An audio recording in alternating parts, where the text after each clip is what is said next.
Prime Minister Tsipras ends his mandate in September, and so if not before, we will have a general election in October. And in this context, I interviewed Κυριάκου Mητσοτάκη. He is the leader of the Conservative Party in New Democracy, and he is currently placing first in opinion polls.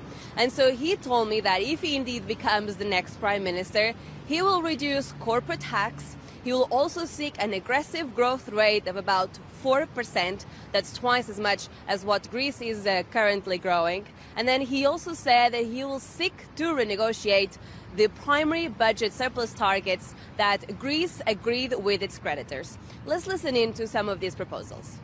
I think it's sending the wrong message in the sense that we have gone overboard with austerity. The reason why we have overshot the targets was because the government overtaxed the middle class. And the reason why the government wanted to create a bigger surplus than was actually requested was because it wanted to use this primary surplus to distribute it in the form of electoral handouts. This is a wrong policy. We should stick to our targets, and if there is fiscal space, we should reduce taxes. It's as simple as that. By the way, reducing taxes is also going to improve tax compliance in an economy that has sort of a tendency to move towards tax evasion. Now, Mr. Tsipras has agreed to primary surpluses of 3.5% until 2022. I think this is a very strict target. I've said from the beginning that I respect the agreements made by the current government. But I've also told my European partners that should we be able to deliver real reforms, we should be rewarded with smaller primary surpluses, at least in 2021 and 2022. 2020 is the budget is too close to probably be able to make change for the 2020 budget. Well, what I ask is very specific.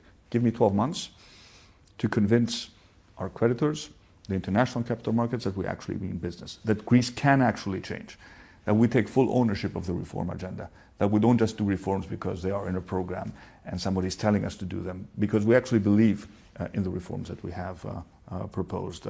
They will promote growth, but they're also socially responsible. So should this happen, let's have a discussion again 12 months later to renegotiate the primary surpluses. That's what I was going to ask you. So after a first year in office, you will want to renegotiate this 3.5% target. I will, in good faith, I will talk to my European creditors. How do you intend to approach those discussions? In good faith, and always in a very cooperative spirit.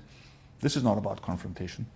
And at the end of the day, whether we have a primary surplus of surplus, let's say in 2021 of 3 or 2.5%, is not going to make a big difference in terms of our overall debt sustainability. But symbolically, it would be a reward for a country that is actually engaging in meaningful reforms.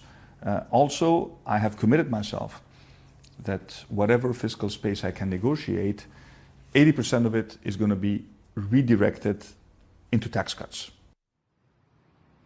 So this is very important, Jeff, renegotiating the primary budget surplus, because last year Greece received some debt relief measures from its creditors, and as part of that agreement, Greece needs to reach a primary budget surplus of 3.5% until 2022. So it's hard to see at this stage how the European creditors and the IMF would actually react to Greece asking for a renegotiation of those fiscal targets.